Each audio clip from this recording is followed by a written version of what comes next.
TVN देखण वाले समुचे दर्शकों ਨੂੰ ਦਵਿੰਦਰ ਸਿੰਘ ਬੈਨੀਪਾਲ ਵੱਲੋਂ ਪਿਆਰ ਅਤੇ ਸਤਿਕਾਰ ਸਹਿਤ ਸਤਿ ਸ਼੍ਰੀ ਅਕਾਲ। ਦਾ ਬੈਨੀਪਾਲ ਸ਼ੋਅ ਵਿੱਚ ਤੁਹਾਡਾ ਸਭਨਾਂ ਦਾ ਨਿੱਘਾ ਸਵਾਗਤ। ਗੈਰ ਕਾਨੂੰਨੀ ਹਥਿਆਰਾਂ ਅਤੇ ਡਰੱਗ ਸਮੇਤ ਕੈਨੇਡਾ ਵਿੱਚ 3 ਪੰਜਾਬੀ ਗੱਭਰੂ ਗ੍ਰਿਫਤਾਰ।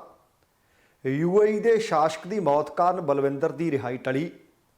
ਵੱਡੀ ਤੇ ਹੈਰਾਨੀਜਨਕ ਖਬਰ, हवाई अड्डियां ते मुलाजम ਅਤੇ पायलट नशे ਵਿੱਚ मिले टल्ली। पंजाब 'ਚ नशे, ड्रोन ਅਤੇ हथियारां ਨੂੰ ਲੈ ਕੇ ਜੇਲ੍ਹ ਮੰਤਰੀ ਦਾ ਵੱਡਾ ਬਿਆਨ। गिरफ्तार ਸਮਗਲਰ ਦੇ ਫੋਨ ਨੇ ਵੱਡੇ ਪੁਲਿਸ ਅਧਿਕਾਰੀਆਂ ਦੇ ਖੋਲ੍ਹੇ ਰਾਜ। ਮੁੱਖ ਮੰਤਰੀ ਮਾਨ ਦੇ ਯਤਨਾਂ ਨੂੰ ਪਿਆ ਬੂਰ ਅਤੇ ਕਈ ਹੋਰ ਜਾਣਕਾਰੀਆਂ ਆਪਣੇ ਅੱਜ ਦੇ ਇਸ ਪ੍ਰੋਗਰਾਮ ਦੌਰਾਨ ਸ਼ਾਮਲ ਕੀਤੀਆਂ ਜਾਣਗੀਆਂ। ਇਹਦੇ ਤੋਂ ਪਹਿਲਾਂ ਕਿ ਇਹਨਾਂ ਦੇ ਉੱਤੇ ਵਿਸਥਾਰ ਦੇ ਨਾਲ ਗੱਲਬਾਤ ਕੀਤੀ ਜਾਵੇ, ਇੱਕ ਤਾਂ ਬੇਨਤੀ ਇਹ ਹੈ ਕਿ ਹੁਣ ਤੋਂ ਕੁਝ ਘੰਟੇ ਪਹਿਲਾਂ ਡਾਕਟਰ ਹਰਸ਼ਿੰਦਰ ਕੌਰ ਜੀ ਹੋਰਾਂ ਦੇ ਨਾਲ ਕੀਤੀ ਇੱਕ ਮੁਲਾਕਾਤ ਪ੍ਰੋਗਰਾਮ ਸਿਹਤ ਸੰਸਾਰ ਦੇ ਵਿੱਚ ਪਈ ਹੈ। ਸੱਚਮੁੱਚ ਵਡਬੁੱਲੀਆਂ ਜਾਣਕਾਰੀਆਂ ਨੇ ਕਿ ਅਸੀਂ ਅੰਨੇ ਵੀ ਹੋ ਰਹੇ ਹਾਂ ਅਤੇ ਦੁਨੀਆ ਦੀ ਅੱਧੀ ਆਬਾਦੀ ਬੋਲੇਪਣ ਦਾ ਸ਼ਿਕਾਰ ਹੋ ਰਹੀ ਹੈ, ਬੋਲੇ ਹੁੰਦੇ ਜਾ ਰਹੇ ਹਾਂ।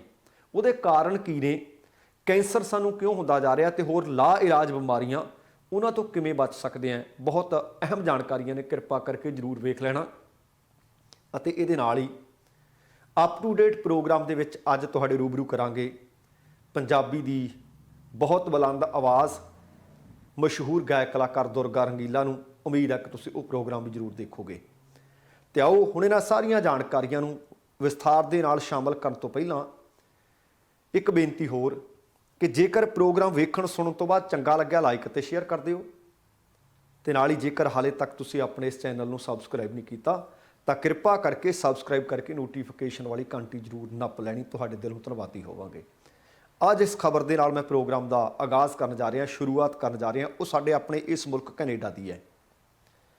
ਉਹ ਭਾਵੇਂ ਕੈਨੇਡਾ ਤੇ ਭਾਵੇਂ ਦੁਨੀਆ ਦਾ ਕੋਈ ਕੋਨਾ ਹੋਰ ਹੈ, ਸ਼ਾਇਦ ਦੁਨੀਆ ਦੀ ਕਿਸੇ ਵੀ ਨੁੱਕਰ ਦੇ ਵਿੱਚ ਕੋਈ ਬਚਿਆ ਨਹੀਂ ਜਿਸ ਨੇ ਲਾਲਚ ਵਸ ਆ ਕੇ ਇਸ ਤਰ੍ਹਾਂ ਦੇ ਕਾਰਨਾਮਿਆਂ ਨੂੰ ਅੰਜਾਮ ਦੇਣ ਤੋਂ ਗੁਰੇਜ਼ ਕੀਤਾ ਹੋਵੇ। ਉਹਦਾ ਕਾਰਨ ਇਹ ਹੈ ਕਿ ਬਹੁ ਗਿਣਤੀ ਵਿੱਚ ਲੋਕ ਰਾਤੋਂ ਰਾਤ ਅਮੀਰ ਹੋਣਾ ਚਾਹੁੰਦੇ ਹੈ। ਇਸੇ ਕਰਕੇ ਕੋਈ ਨਸ਼ੇ ਵੇਚ ਰਿਹਾ, ਕੋਈ ਨਸ਼ੇ ਕਰ ਰਿਹਾ ਹੈ। ਪਤਾ ਨਹੀਂ ਕਿਹੜੀ ਦੁਨੀਆ ਵਿੱਚ ਰਹਿੰਦੇ ਆ ਉਹ ਲੋਕ। ਹੁਣ ਜੇ ਇਹਨਾਂ ਮੁਲਕਾਂ ਦੇ ਵਿੱਚ ਆ ਕੇ ਵੀ ਅਸੀਂ ਹਲੇ ਤੱਕ ਵੀ ਭੁੱਖੇ ਦੇ ਭੁੱਖੇ ਹਾਂ, ਹਲੇ ਤੱਕ ਵੀ ਸਾਨੂੰ ਲੱਗਦਾ ਹੈ ਕਿ ਸਾਡਾ ਗੁਜ਼ਾਰਾ ਨਹੀਂ ਹੋਣਾ, ਫਿਰ ਤਾਂ ਵੀ ਰੱਬ ਹੀ ਰਾਖਾ। ਬਰੈਂਪਟਨ ਦੇ ਵਿੱਚ ਗੈਰ ਕਾਨੂੰਨੀ ਹਥਿਆਰ ਵੀ ਮਿਲੇ, ਨਸ਼ੇ ਵੀ ਮਿਲੇ ਅਤੇ ਇਸ ਦੇ ਏਵਜ਼ ਦੇ ਵਿੱਚ 3 ਪੰਜਾਬੀ ਨੌਜਵਾਨ ਪੀਲ ਪੁਲਿਸ ਨੇ ਬੀਤੇ ਦਿਨੀ ਗ੍ਰਿਫਤਾਰ ਕੀਤੇ ਸੀ ਤੇ ਉਹਨਾਂ ਨੂੰ ਚਾਰਜ ਕਰ ਲਿਆ ਸੀ। 13 ਮਈ ਵਾਲੇ ਦਿਨ ਪੀਲ ਪੁਲਿਸ ਨੇ ਬਰੈਂਪਟਨ ਦੇ ਚਿੰਗੌਕਸੀ ਅਤੇ ਸਟੀਲਜ਼ ਐਵੀਨਿਊ ਵੈਸਟ ਦੇ ਨੇੜਿਓਂ ਇੱਕ ਰਿਹਾਇਸ਼ ਤੇ ਇੱਕ ਘਰ ਤੇ ਛਾਪਾ ਮਾਰਿਆ ਸੀ, ਜਿੱਥੋਂ ਇਹ ਨਜਾਇਜ਼ ਹਥਿਆਰ ਵੀ ਅਤੇ ਡਰੱਗ ਵੀ ਬਰਾਮਦ ਹੋ ਗਈ ਸੀ। ਤੇ ਹੁਣ ਫੜੇ ਗਏ ਹਥਿਆਰਾਂ ਦੇ ਵਿੱਚ ਸ਼ਾਟਗਨ ਵੀ ਦੱਸੀ ਗਈ ਹੈ, ਰਾਈਫਲ ਵੀ ਦੱਸੀ ਗਈ ਹੈ ਅਤੇ ਇੱਕ MP5 ਰੈਪਲੀਕਾ, ਭਾਵ ਦੇਖਣ ਨੂੰ ਅਸਲੀ ਲੱਗਦੀ ਸੀ ਪਰ ਬਣਾਉਟੀ ਸੀ, ਉਹ ਵੀ ਸ਼ਾਮਲ ਉਹ ਮਿਲੀ ਹੈ।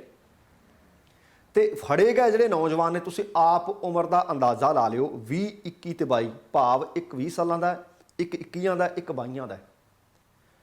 ਬਰੈਂਪਟਨ ਦੇ 20 ਵਰ੍ਹਿਆਂ ਦੇ ਨੇ ਕੁਲਦੀਪ ਸਿੰਘ, 21 ਵਰ੍ਹਿਆਂ ਦੇ ਸਹਿਜਜੋਤ ਸਿੰਘ ਅਤੇ 22 ਵਰ੍ਹਿਆਂ ਦੇ ਤਰਨਜੀਤ ਸਿੰਘ, ਇਹ ਗ੍ਰਿਫਤਾਰ ਕੀਤੇ ਸੀ। ਹੁਣ ਇਹਨਾਂ ਤੇ ਦੋਸ਼ ਆਇਦ ਕਰ ਦਿੱਤੇ ਹੈ, ਅਦਾਲਤੀ ਪੇਸ਼ੀ ਹੋ ਚੁੱਕੀ ਹੈ, ਜਾਂਚ ਹਲੇ ਜਾਰੀ ਹੈ। ਤੇ ਨਾਲ ਪੁਲਿਸ ਨੇ ਆਖਿਆ ਕਿ ਜੇਕਰ ਕਿਸੇ ਨੂੰ ਪਤਾ ਹੋਵੇ ਤਾਂ ਕ੍ਰਾਈਮ ਸਟਾਪਰ ਤੇ ਹੋਰ ਵੀ ਜਾਣਕਾਰੀ ਦਿੱਤੀ ਜਾ ਸਕਦੀ ਹੈ। ਹੁਣ ਤੁਸੀਂ ਹਿਸਾਬ ਲਾਓ ਕਿ 20, 21, 22 ਉਹ ਉਮਰ ਹੁੰਦੀ ਹੈ ਜਦੋਂ ਇਨਸਾਨ ਨੇ ਕੋਈ ਪ੍ਰੋਫੈਸ਼ਨ ਦੇ ਵੱਲ ਵਧਣਾ ਹੁੰਦਾ ਹੈ, ਡਿਗਰੀ ਪ੍ਰਾਪਤ ਕਰਨੀ ਹੁੰਦੀ ਹੈ, ਪੜ੍ਹਨਾ ਹੁੰਦਾ ਹੈ, ਜਾਂ ਆਪਣੀ ਲਾਈਨ ਵੱਲ ਨੂੰ ਸਾਬਤ ਕਦਮੀ ਵਧਣਾ ਹੁੰਦਾ ਹੈ। ਪਰ ਅਸੀਂ ਕਿਹੜੇ ਕੰਮਾਂ 'ਚ ਪਏ ਹਾਂ ਬਈ? ਆਪਾਂ ਪੰਜਾਬ ਦਾ ਜ਼ਿਕਰ ਕਰਦੇ ਹਾਂ। ਇਹਨਾਂ ਮੁਲਕਾਂ ਦੇ ਵਿੱਚ ਵੀ ਕਮੀ ਨਹੀਂ ਹੁਣ ਹੈ, ਇੱਥੇ ਵੀ ਵੱਡੇ ਪੱਧਰ ਤੇ ਡਰੱਗ ਦਾ ਨਸ਼ਾ ਕੀਤਾ ਜਾਂਦਾ ਤੇ ਇਹ ਵੇਚੀ ਜਾਂਦੀ ਹੈ। ਤੇ ਅਗਲੀ ਖਬਰ ਵੀ ਇੱਕ ਪੰਜਾਬੀ ਨੌਜਵਾਨ ਦੇ ਨਾਲ ਜੁੜੀ ਹੈ, ਇਹ ਵੀ ਵਿਦੇਸ਼ ਦੇ ਨਾਲ ਸੰਬੰਧਿਤ। ਜ਼ਿਲ੍ਹਾ ਸ਼੍ਰੀ ਮੁਕਤਸਰ ਸਾਹਿਬ 'ਚ ਪੈਂਦਾ ਪਿੰਡ ਮੱਲਣ ਦਾ ਨੌਜਵਾਨ ਹੈ ਬਲਵਿੰਦਰ ਸਿੰਘ, ਇੱਕ ਗਰੀਬ ਪਰਿਵਾਰ ਨਾਲ ਸੰਬੰਧਿਤ ਹੈ। ਬਲਵਿੰਦਰ ਦੀ ਉਡੀਕ ਵਿੱਚ ਉਸਦੇ ਮਾਂ ਤੇ ਬਾਪ ਦੀ ਮੌਤ ਹੋ ਚੁੱਕੀ ਹੈ। ਬੀਤੇ ਦਿਨੀ ਤੁਹਾਡੇ ਨਾਲ ਖਬਰ ਸਾਂਝੀ ਕੀਤੀ ਸੀ, ਇੱਕ ਕਤਲ ਦੇ ਦੋਸ਼ ਦੇ ਵਿੱਚ ਬਲਵਿੰਦਰ ਦਾ ਸਿਰ ਕਲਮ ਕਰ ਦਿੱਤਾ ਜਾਣਾ ਸੀ, ਉਹਨੂੰ ਸਜ਼ਾ ਸੁਣਾ ਦਿੱਤੀ ਗਈ ਸੀ। ਤਰੀਕ ਉਹ 15 ਸੀ, 15 ਮਈ ਨੂੰ ਸਿਰ ਕਲਮ ਹੋ ਜਾਣਾ ਸੀ। ਪਰ ਆਪਾਂ ਉਸ ਦਿਨ ਤੁਹਾਨੂੰ ਬੇਨਤੀ ਕੀਤੀ ਸੀ, ਹੋਰ ਵੀ ਜਿੱਥੇ ਕਿਤੇ ਵੀ ਕੋਈ ਬੇਨਤੀ ਕਰ ਸਕਦਾ ਸੀ, ਲਗਭਗ ਤਕਰੀਬਨ ਸਾਰਿਆਂ ਨੇ ਆਪਣਾ ਬਣਦਾ ਯੋਗਦਾਨ ਪਾਇਆ। ਬਲਵਿੰਦਰ ਦੇ ਪਰਿਵਾਰ ਨੇ ਅਪੀਲ ਕੀਤੀ ਸੀ ਕਿ ਤੁਹਾਨੂੰ ਬੇਨਤੀ ਕਰਦੇ ਹਾਂ ਕਿ ਸਾਡੇ ਹਲੇ ਪੈਸੇ ਥੁੜਦੇ ਐ। ਆਖਰਕਾਰ ਉਹਨਾਂ ਦੀ ਅਪੀਲ ਮਿਹਨਤ ਰੰਗ ਲਿਆਈ ਤੇ ਤੁਸੀਂ ਤਿਲ ਫੁੱਲ ਜਿੰਨੇ ਜੋਗੇ ਸੀ ਪਾਇਆ। ਤੁਹਾਡਾ ਸਾਰਿਆਂ ਦਾ ਤਹਿ ਦਿਲੋਂ ਧੰਨਵਾਦ ਹੈ। 2 ਕਰੋੜ ਰੁਪਈਆ ਬਲੱਡ ਮਨੀ ਦੇ ਵੱਲੋਂ ਜੇਕਰ ਦਿੱਤਾ ਜਾਂਦਾ ਤਾਂ ਉਹ ਬਲੱਡ ਮਨੀ ਦੇਣ ਦੇ ਕਾਰਨ ਉਹਦੀ ਜਾਨ ਬਚ ਸਕਦੀ ਸੀ। ਆਪਾਂ ਆਖਿਆ ਸੀ ਕਿ ਕਿਸ ਦੀ ਜਾਨ ਪੈਸਿਆਂ ਦੇ ਕਰਕੇ ਨਹੀਂ ਜਾਣੀ ਚਾਹੀਦੀ। ਪੈਸਾ ਧੇਲਾ ਇਕੱਠਾ ਹੋ ਗਿਆ। ਪਰਿਵਾਰ ਨੇ ਭਾਰਤ ਦੇ ਵਿਦੇਸ਼ ਮੰਤਰਾਲੇ ਦੇ ਖਾਤੇ ਦੇ ਵਿੱਚੋਂ ਪੈਸੇ ਜਮ੍ਹਾਂ ਕਰਵਾ ਦਿੱਤੇ ਸੀ ਤੇ ਭਾਰਤ ਦੇ ਵਿਦੇਸ਼ ਮੰਤਰਾਲੇ ਨੇ ਹੁਣ ਸਾਊਦੀ ਅਰਬ ਦੇ ਵਿਦੇਸ਼ ਮੰਤਰਾਲੇ ਦੇ ਵਿੱਚ ਉਹ ਰਕਮ ਜਮ੍ਹਾਂ ਕਰਵਾਉਣ ਦੇ ਵਾਸਤੇ ਚਿੱਠੀ ਲਿਖ ਦਿੱਤੀ ਸੀ ਤੇ ਕਾਰਵਾਈ ਚੱਲ ਰਹੀ ਸੀ। ਪਰ ਇਹ ਸਾਰੀ ਕਾਰਵਾਈ ਨੇਪਰੇ ਚੜ੍ਹਨ ਦੇ ਬਾਵਜੂਦ ਵੀ ਹਾਲ ਦੀ ਘੜੀ ਬਲਵਿੰਦਰ ਦੀ ਰਿਹਾਈ ਨਹੀਂ ਹੋ ਸਕੀ। ਉਹਦਾ ਕਾਰਨ ਹੈ ਕਿ ਬੀਤੇ ਦਿਨੀ ਸੰਯੁਕਤ ਅਰਬ ਅਮੀਰਾਤ ਦੇ ਰਾਸ਼ਟਰਪਤੀ ਅਤੇ ਆਬੂ ਧਾਬੀ ਦੇ ਸ਼ਾਸਕ ਸ਼ੇਖ ਖਲੀਫਾ ਬਿਨ ਜਾਇਦ ਅਲ ਨਹਾਨ ਦੀ ਮੌਤ ਹੋ ਗਈ ਸੀ, ਜਿਸ ਦੇ ਕਾਰਨ ਉੱਥੋਂ ਦੇ ਸਾਰੇ ਕੌਮੀ ਮੰਤਰਾਲੇ ਨੇ ਜਿਹੜੇ ਸੋਗ ਦੇ ਵਿੱਚ ਬੰਦ ਕੀਤੇ ਹੋਏ ਨੇ, ਦਫ਼ਤਰ ਬੰਦ ਨੇ। ਹੁਣ ਜਦੋਂ ਦੁਬਾਰਾ ਕੰਮਕਾਰ ਦੇ ਵਾਸਤੇ ਦਫ਼ਤਰ ਖੋਲ੍ਹਣਗੇ ਤਾਂ ਬਲਵਿੰਦਰ ਦੀ ਰਿਹਾਈ ਹੋ ਸਕੇਗੀ। ਤੇ ਮੰਤਰਾਲੇ ਬੰਦ ਨੇ, ਦਫ਼ਤਰ ਬੰਦ ਨੇ, ਸਾਰਾ ਕੰਮਕਾਜ ਠੱਪ ਹੈ। ਇਸ ਕਰਕੇ ਬਲਵਿੰਦਰ ਦੀ ਰਿਹਾਈ ਦਾ ਇਹ ਜਿਹੜਾ ਮਸਲਾ ਸੀ, ਮਾਮਲਾ ਸੀ, ਫਿਲਹਾਲ ਉਲਝ ਗਿਆ। ਪਰ ਪਰਿਵਾਰ ਨੇ ਇੱਕ ਹੋਰ ਅਪੀਲ ਕੀਤੀ ਹੈ। ਹਾਲਾਂਕਿ ਅੰਤਾਂ ਦਾ ਗਰੀਬ ਪਰਿਵਾਰ ਹੈ, ਪਰ ਉਹਨਾਂ ਦੀ ਅਪੀਲ ਦੇਖਿਓ ਤੁਸੀਂ। ਇੱਕ ਪਾਸੇ ਮੈਂ ਜ਼ਿਕਰ ਕੀਤਾ ਕਿ ਕੈਨੇਡਾ ਦੇ ਵਿੱਚ ਨੌਜਵਾਨ ਨੇ ਜਿਹੜੇ ਖੁਸ਼ਹਾਲ ਮੁਲਕ ਦੇ ਵਿੱਚ ਆ ਕੇ ਵੀ ਦੱਸੋ ਉਹਨਾਂ ਦੀ ਮਿਹਨਤ ਕਰਕੇ ਨਹੀਂ ਅਸੀਂ ਕਮਾਈ ਕਰਨਾ ਚਾਹੁੰਦੇ, ਪਰ ਦੂਸਰੇ ਪਾਸੇ ਇੱਕ ਗਰੀਬ ਪਰਿਵਾਰ ਹੈ ਬਲਵਿੰਦਰ ਦਾ। ਸਿਰ ਤੇ ਦੁੱਖਾਂ ਦਾ ਪਹਾੜ ਵੀ ਟੁੱਟਿਆ ਹੋਇਆ, ਪਰ ਤੁਸੀਂ ਦੇਖੋ ਕਿ ਰੂਹ ਰੱਜੀ ਹੋਈ ਹੈ। ਉਹਨਾਂ ਨੇ ਅਪੀਲ ਕੀਤੀ ਹੈ ਕਿ ਕਈ ਲੋਕ ਹਾਲੇ ਵੀ ਸਾਡੇ ਖਾਤੇ 'ਚ ਪੈਸੇ ਜਮ੍ਹਾਂ ਕਰਵਾ ਰਹੇ ਨੇ। ਬਿਲਕੁਲ ਨਾ ਕਰਵਾਓ। 2 ਕਰੋੜ ਦੀ ਸਾਨੂੰ ਲੋੜ ਸੀ, ਉਹ ਪੈਸੇ ਪੂਰੇ ਹੋ ਚੁੱਕੇ ਸੀ ਅਤੇ ਅਸੀਂ ਉਹ ਪੈਸੇ ਭਾਰਤ ਸਰਕਾਰ ਦੇ ਵਿਦੇਸ਼ ਮੰਤਰਾਲੇ ਦੇ ਖਾਤੇ 'ਚ ਜਮ੍ਹਾਂ ਕਰਵਾ ਦਿੱਤੇ ਹੈ। ਸੋ ਕਿਰਪਾ ਕਰਕੇ ਹੁਣ ਹੋਰ ਸਾਡੇ ਖਾਤੇ ਵਿੱਚ ਪੈਸੇ ਜਮ੍ਹਾਂ ਕਰਵਾਉਣ ਦੀ ਕੋਸ਼ਿਸ਼ ਨਾ ਕਰੋ। ਕਹਿੰਦੇ ਤੁਹਾਡੇ ਧੰਨਵਾਦੀ ਹੈ, ਤੁਸੀਂ ਸਾਡੀ ਬੇਨਤੀ ਨੂੰ ਸਵੀਕਾਰਿਆ। ਹੁਣ ਅਗਲੀ ਜਿਹੜੀ ਖਬਰ ਹੈ, ਦੁਨੀਆ ਦੇ ਉੱਤੇ ਕੋਈ ਸਮੁੰਦਰੀ ਰਸਤੇ, ਕੋਈ ਸੜਕੀ ਰਸਤੇ, ਕੋਈ ਹਵਾਈ ਰਸਤੇ ਸਫ਼ਰ ਤੈਅ ਕਰਦਾ ਹੈ।